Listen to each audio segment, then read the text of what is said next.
क्या ज़ल्ले अला नाम मोहम्मद, आँखों की जिया दिल की जिला नाम मोहम्मद।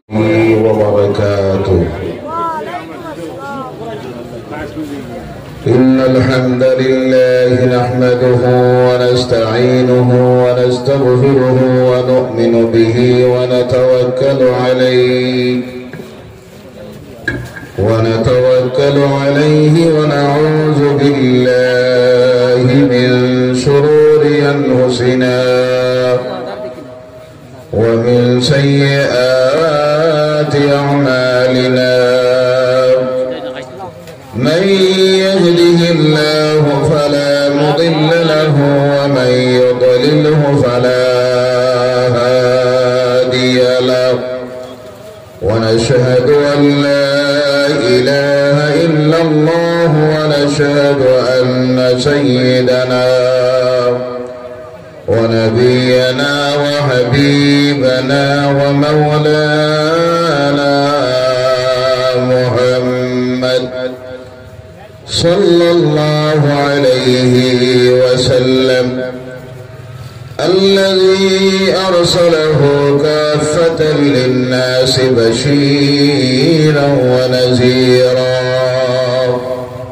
وداعيا إلى الله بإذنه وسراجا منيرا. أما بعد فقد قال الله تعالى في كلامه المجيد وفي فرقان الحميد. فأعوذ بالله من الشيطان الرجيم. بسم الله الرحمن الرحيم. اقرأ باسم ربك الذي خلق. صدق الله العظيم. وقال النبي صلى الله عليه وسلم طلب العلم فريضة على كل مسلم والمسلمة، أو كما قال عليه الصلاة والسلام. وقال الله تعالى مخبرا وآمرا إن الله وملائكته يصلون على النبي يا أيها الذين آمنوا صلوا عليه وسلموا تسليما. اللهم صل على سيدنا مولانا محمد وعلى آله سيدنا مولانا محمد. اللهم صل على سيدنا مولانا محمد وعلى آله سيدنا مولانا نسيم جانب بطها غزل كن ذي أحوال محمد خبر كن. اللهم صل على سيدنا مولانا محمد وعلى آله سيدنا مولانا محبوب ہے کیا صلی علی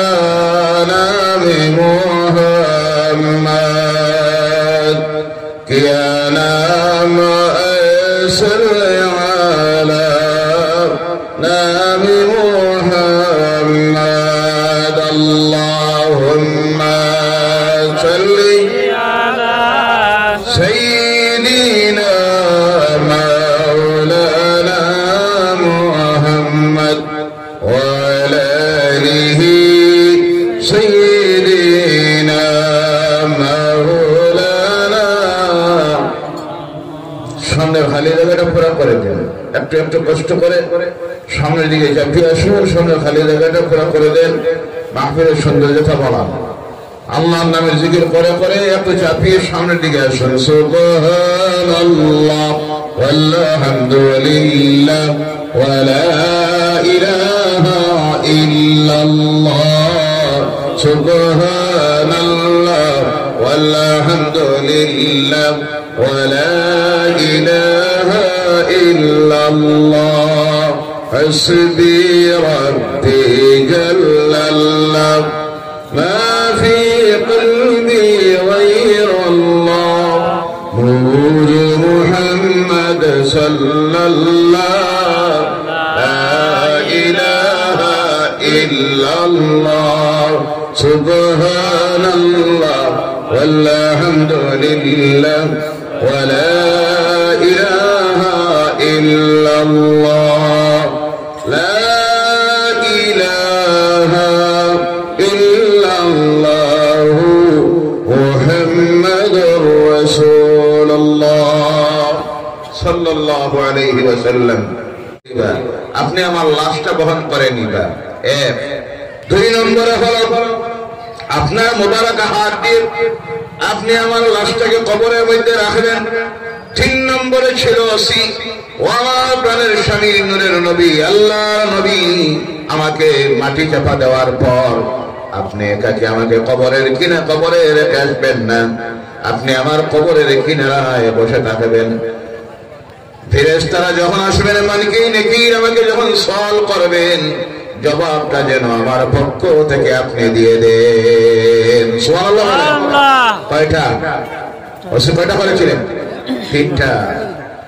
আল্লাহ রাসূল সাল্লাল্লাহু আলাইহি সাল্লাম সেই ওসিকে পূর্ণ করলেন মা খাদিজাতুল কুবরার ইন্তেকাল হয়ে গেল আল্লাহ রাসূল সাল্লাল্লাহু আলাইহি সাল্লাম নিজ হাতে গোসল দেওয়ালেন নিজে লাশ বহন করাতে শরীক হলেন নিজ মুবারক হাতে লাশ কবরে রাখলেন রাখে মাটি যখন দেওয়া হয়েছে কবরের কিনারার মধ্যে বসে আছেন এই সময়ে আল্লাহ পাক হযরতে জিবরাইলকে পাঠাইয়া দেয় ও জিবরাইল তুমি চলে যাও গিয়ে আমার নবীকে বলো নবী ওই কবরের কিনারায় বসার প্রয়োজন নাই মানকিরি নেকিরি যখন যাবে আমার খাদিজাকে প্রশ্ন করার জন্য তার জবাব দেওয়ার জন্য আমি আল্লাহ তার পক্ষ থেকে জবাব দিয়ে দিব সুবহানাল্লাহ সুবহানাল্লাহ সেই মহিলা যার কবরের মানকিরি নেকিরির সওয়াল এর জবাব দিয়েছেন স্বয়ং আল্লাহ পাক তার পক্ষ থেকে সুবহানাল্লাহ বলেন তার গোটা জীবনটা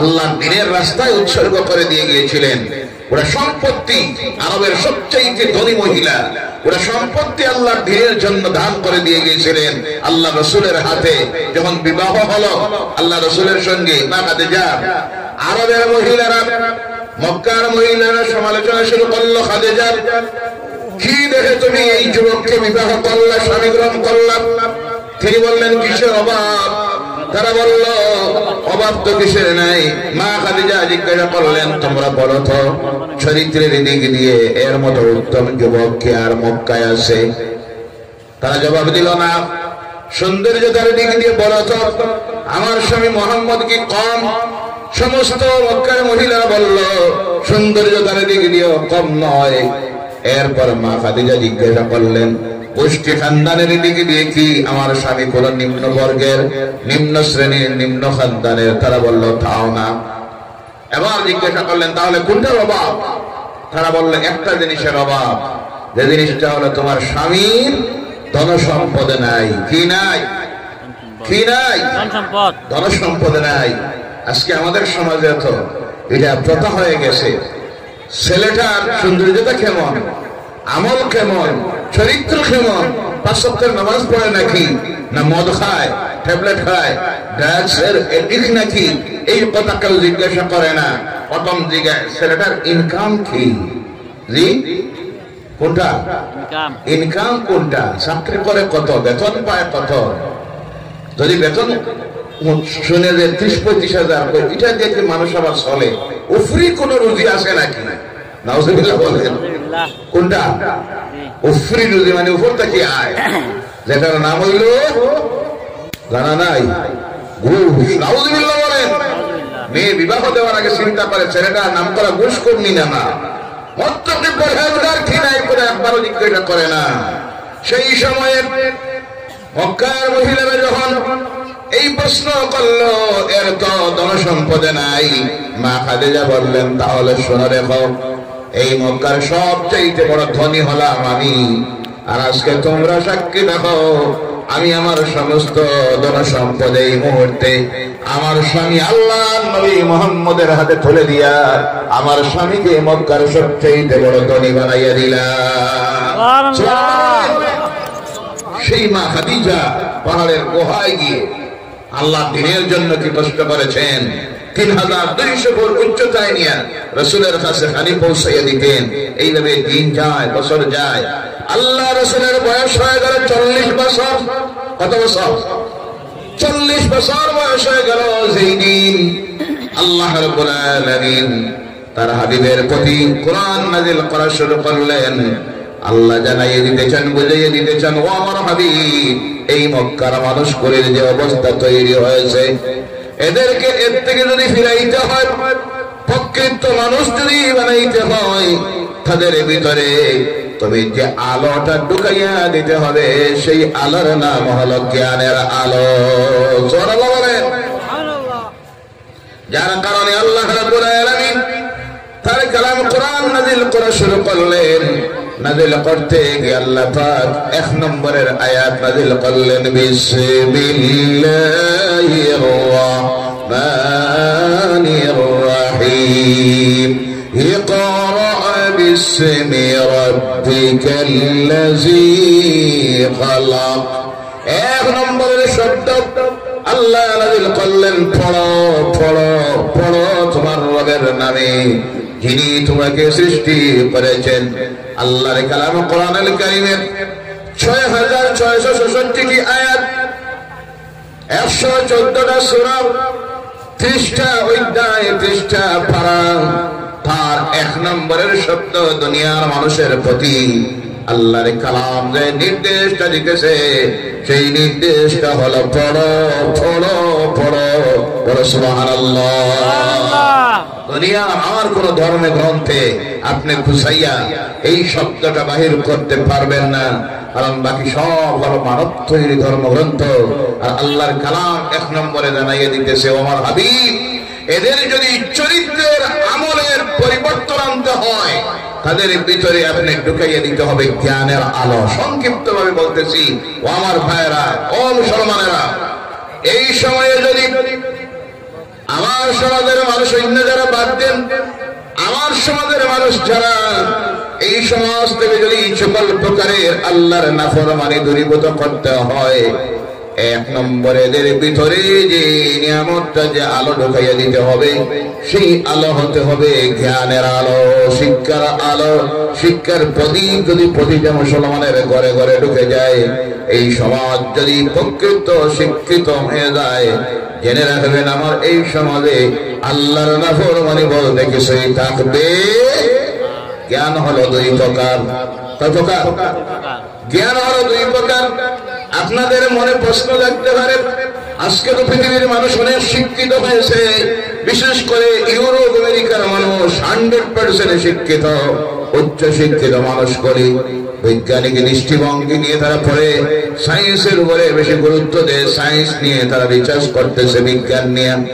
এরপর কেন দেখা যায় তাদের মধ্যে আল্লাহর নাফরমানি সবচাইতে বেশি ইউরোপ আমেরিকার মানুষের মধ্যে।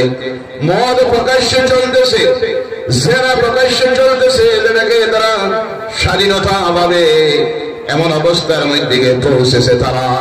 আপনারা শুনলে অবাক হবেন, অনেক মেয়ে লোক আছে তাদের মধ্যে, তারা কোন স্বামী গ্রহণ করে না, তার স্বাধীনতা নষ্ট হবে, জন্তু জানোয়ার কুকুরকে লালন পালন করে, আর ওই কুকুরটা দিয়া তার দাম্পত্য জীবনের কর্তব্য আদায় করায়। বলে নাউযুবিল্লাহ, আর সবাই নাউযুবিল্লাহ। কোথায় গিয়ে পৌঁছেছে রাত। এই সময় আমরা যখন আল্লাহর কালামের আলোচনার মাহফিলে বসে আছি, তারা 5 স্টার 7 স্টার হোটেলে মদ চলতেছে, পার্টি চলতেছে, নাচ গান চলতেছে। এই নিকৃষ্ট জায়গায় পৌঁছিল কারণ যদিও একদিকে তারা শিক্ষিত, যে শিক্ষাটা হলো শুধু দুনিয়ার শিক্ষায় শিক্ষিত, তাদের ভিতরে আল্লাহর ভয় নাই, স্রষ্টার ভয় নাই। না হওয়ার কারণ হলো তাদের ধর্মীয় কোনো জ্ঞানের ব্যবস্থা নাই, ধর্মের কোনো জ্ঞান তাদের মধ্যে নাই। এ না থাকার কারণে তাদের ভিতরে থেকে চলে গেছে আল্লাহর ভয়, স্রষ্টার ভয়। আর ওই স্রষ্টার ভয় যখন মানুষের অন্তর থেকে চলে যায়, তখন সেই ব্যক্তি আল্লাহর নাফরমানি করতে তার কোনো অসুবিধা হয় না। এর কারণে ইসলামের শিক্ষা হলো জ্ঞান অর্জন করতে হবে দুই প্রকার। কয় প্রকার? কথা বলেন, কয় প্রকার? একটা হলো দুনিয়ায় চলতে গিয়া আপনার যে প্রয়োজনীয়তা আছে, সেই প্রয়োজনীয়তা মেটানোর জন্য রাজনীতি, ব্যবসা, চাকরি, শ্রমজীবী, লেবার, কৃষক, রাজনীতিবিদ, যে পন্থায় আপনি যাবেন, যে পেশায় যাবেন, চলতে গিয়ে আপনার যে জ্ঞানের প্রয়োজন প্রথম, সেটা হলো দুনিয়ার জ্ঞান, যেটাকে বলা হয় জেনারেল এডুকেশন।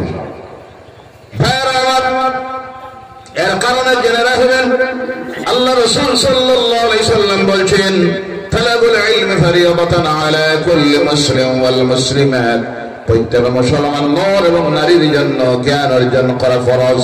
এই জ্ঞান কোন জ্ঞান? আল্লাহ রাসূল অন্য জায়গায় হাদিসে আসতেছে, আল্লাহ রাসূল বলছেন, আমার সাহাবীরা, প্রয়োজনে জ্ঞান অর্জনের জন্য যদি শুধু চীনে যাইতে হয় তাহলেও যাও।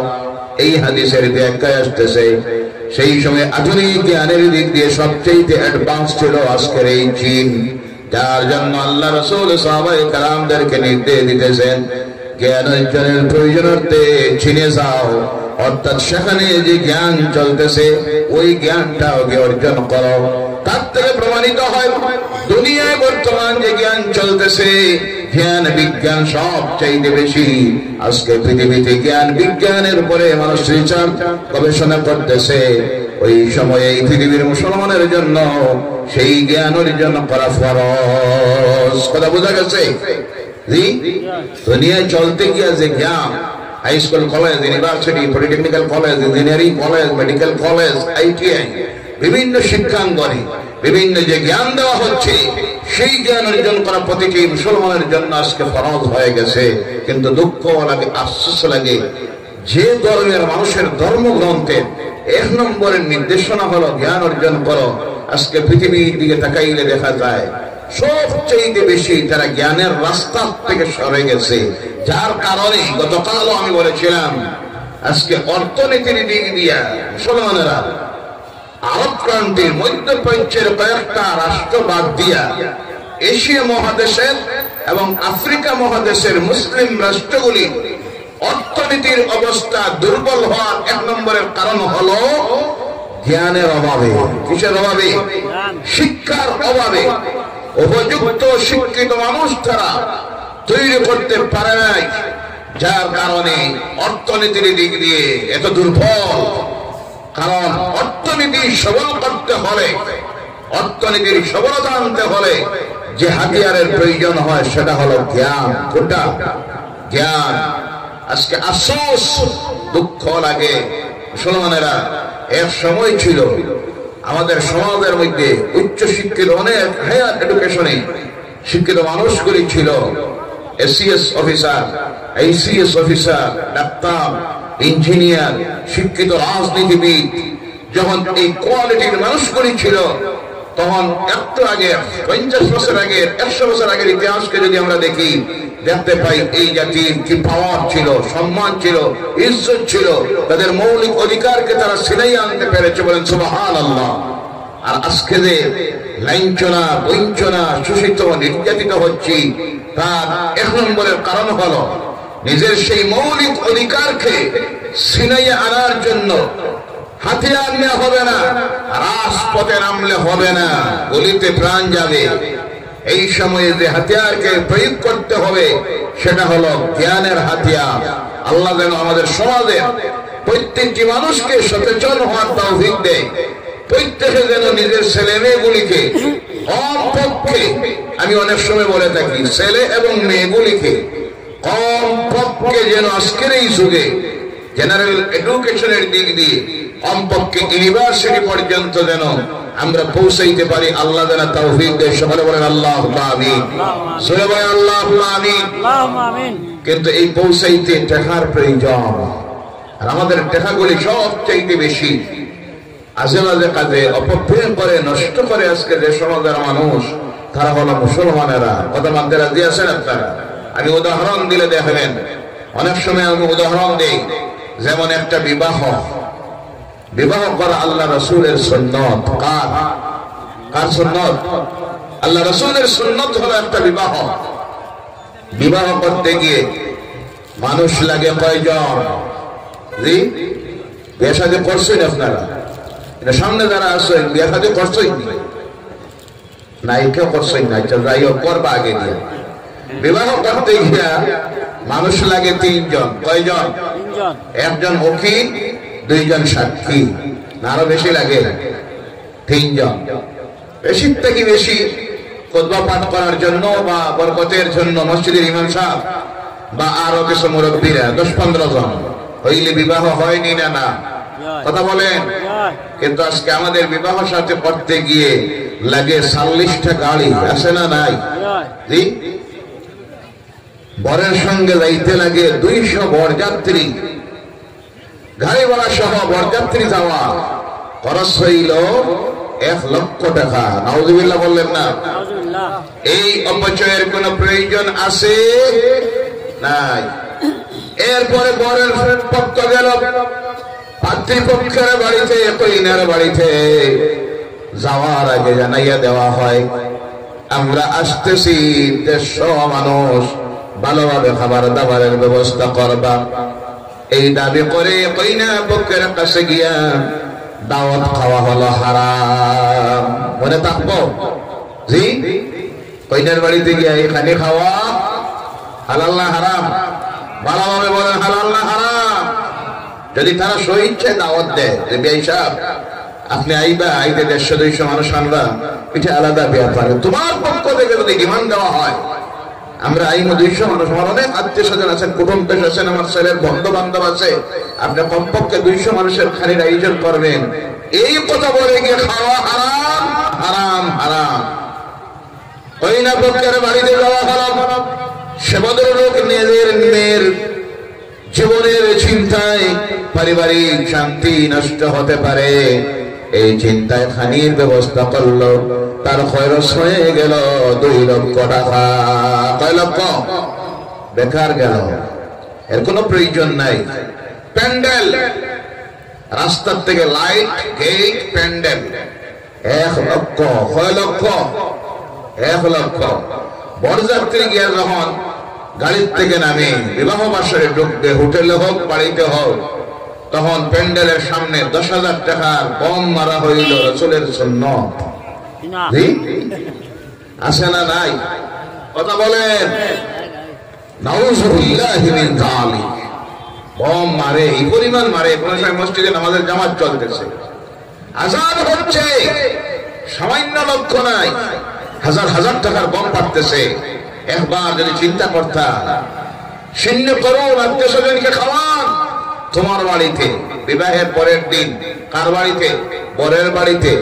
বরের বাড়িতে পরের দিন সিন্নি দিন, খানি খাওয়ান। আল্লাহ রাসূল বলছেন এই সিন্নির নাম হলো, এই দাওয়াতের নাম হলো ওলিমার দাওয়াত। আর দাওয়াতের মধ্যে সবচেয়ে বরকতময় সিন্নি হলো, দাওয়াত হলো ওলিমার দাওয়াত। বলো সুবহানাল্লাহ। সুবহানাল্লাহ। সেদিকে নাই। আবার আরেকটা কথা এখন চালু করেছে, দেখবেন পরের দিন আবার এরা ডিমান্ড দেয়, কইনা পক্ষ থেকে ডিমান্ড দেওয়া হয়, পরের দিন আমরা যাইব পার্টিতে 100 মানুষ। কোনটার মাঝে? পার্টি। এটা অলিমা না, অলিমা পাইলে গুনাহ হইবে, পার্টি। নাউজুবিল্লাহ বলে। এই জাতি কোথায় যাচ্ছে? একটা বিবাহ অনুষ্ঠানকে উপলক্ষ করে নাই করে 2 পক্ষ মিলে খরচ করে 5 লক্ষ টাকা। আমি বলে থাকি, ওই 5 লক্ষ টাকা যদি একটা বার তুমি সেভ করতা, বাঁচাইতা, আর চিন্তা করতা এই পয়সাটা আমার ছেলের পিছনে খরচ করব, মেয়ের শিক্ষার পিছনে খরচ করব, ছেলেটাকে মেয়েটাকে নাম করা কোন ইংলিশ মিডিয়াম সিবিএসই কোর্স চলে, স্কুলে এডমিশন দিব 50,000 টাকা দিয়া, আর বাকি 3 লক্ষ টাকা দিয়া তার একটা ডাক্তার বানাইব, ইঞ্জিনিয়ার বানাইব, নতুবা সায়েন্টিস্ট বানাইব। এইভাবে যদি চিন্তাধারা তোমার ব্রেইনে আসতো, আমার ছেলেটাকে পিএইচডি করাইব, এমএ পাস করাইব, এমএসসি করাইব, এমপি করাইব, নাম করা আইনজীবী বানাইব, যদি ছেলেটার আর মেয়েটার পিছনে বিয়ে করে দিতা, তাহলে তার জীবনটাও সার্থক হতো। তোমার জীবনে খবরে যাওয়ার পর কাজে আসতো, সমাজের কাজে আসতো, জাতির কাজে আসতো, রাষ্ট্রের কাজের মধ্যে আসতো। কথা কি না? এরপরে কি পরিমাণ খায়। অন্য যারা আছে দেখবেন একটা বিয়া শাদী শেষ করে দেয় এক ফাটা দিয়া। আমরা স্বাভাবিক যদি বিবাহ হয়, কয়টা গরু, কয়টা? 2টা, না হয় 1টা। সবে বড় তাইলে তো মাশাআল্লাহ 1 গাঁও 10টা আছে না নাই? শস্য বেশি খানি খায়, খেতে খেতে শেষ করে দিতেছি সব। আল্লাহ রাসূল খানির ব্যাপারে তো শিখাইয়া দিয়ে গেছেন, খানি খাইতে গিয়ে পেটকে 3 ভাগ করে। কয় ভাগ? 1 ভাগ খানি, 1 ভাগ পানি, 1 ভাগ খালি। সুবহানাল্লাহ বলেন। আজকে এই সময়ে যদি আমার এই সমাজের মানুষ যদি একটাবার সচেতন না হয়, এই সমাজের মানুষগুলিকে পরবর্তী প্রজন্ম দ্বারা উঠে আসতেছে, এদেরকে যদি শিক্ষিত একটা সমাজ না বানাইতে পারেন, জেনে রাখবেন এই জাতির ভবিষ্যৎ অন্ধকার। কারণ একটু আগে এমএলএ সাহেব বলেছেন প্রতিযোগিতা চলতেছে, প্রতিযোগিতায় তোমার আমার ছেলে মেয়ে টিকে থাকতে পারবে না। কারণ সাধারণ একটা মেট্রিক পাশের চাকরির অ্যাডভার্টাইজ যখন দেওয়া হয়, সেখানে দেখবেন এমএ পাস অ্যাপ্লাই করতেছে, যার কোয়ালিফিকেশন হলো ফার্স্ট ডিভিশন, মেট্রিক থেকে হায়ার সেকেন্ডারি পর্যন্ত শুরু করে কলেজ পর্যন্ত। ডিভিশন হলো ফার্স্ট ডিভিশন, 5টা 6টা করে লেটার, তার মার্কের পার্সেন্টেজ হলো 80%, 90%। আর এই সময় যদি তোমার আমার ছেলেমেয়েরা অ্যাপ্লিকেশন দেয়, তার দেখা যাবে তার ডিভিশন কোনো লেটার নাই, এরপরে তার পার্সেন্টেজ হলো 45%, 50%। আপনারা ইনসাফের সহিত বলুন, এই প্রতিযোগিতায় গিয়ে তোমার আমার ছেলে মেয়ে টিকে থাকতে পারবে না। এডমিশনের ব্যাপারে আজকে বঞ্চিত আমাদের ছেলেমেয়েরা।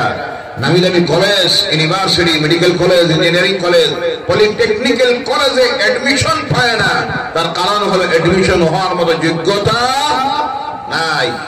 সংক্ষেপে বলতেছি, সচেতন হন, খানে কমান, অপব্যয়কে কমান, নিজের ছেলে মেয়েগুলির ভবিষ্যৎ গড়ে তুলুন।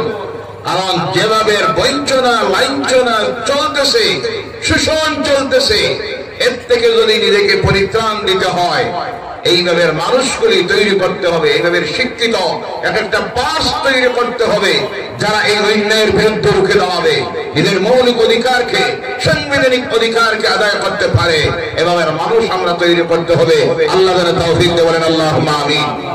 2 নম্বরে হলো বলতে পারেন আমেরিকার মানুষ, ইউরোপের মানুষ শিক্ষিত, এরপর কেন আল্লাহর নাফরমানির দিকে যায়? তার কারণ হলো তাদের মধ্যে ধর্মীয় জ্ঞানের কোন ব্যবস্থা নাই। এর কারণে জেনে রাখবেন, একটা মানুষ যদি এমএ পাস করে নে, বিএ পাস করে নে, এমবিবিএস, এমফিল পাস করে নে, কিন্তু তার মধ্যে যদি ধর্মের জ্ঞান না থাকে, তার নৈতিক চরিত্রের কখনো পরিবর্তন হবে। কারণ নৈতিক চরিত্রের পরিবর্তনের জন্য প্রয়োজন হলো আল্লাহ প্রদত্ত ওহীর জ্ঞান, আল্লাহর কালাম, কোরআনের জ্ঞান। ধর্মের জ্ঞানবিহীন মানুষগুলি জন্তু জানোয়ারের মতো হয়ে যায়। এর কারণে অনেক মানুষ দেখবেন অনেক উচ্চ শিক্ষিত, জেনারেল এডুকেশনের দিকে দিয়ে, কিন্তু তার চরিত্র, তার খাসলত দেখবেন অনেক শিক্ষিত মানুষ, কিন্তু মা বাবা গ্রামে তাকে কোনো খবর নেই না। অনেক শিক্ষিত কিন্তু মদপান করে, অনেক উচ্চ শিক্ষিত নিজের স্ত্রী করে রাখিয়া পরনারীর সঙ্গে পরকীয়া প্রেমে লিপ্ত আছে। তার नबियों से आला मेरा काली कमली वाला।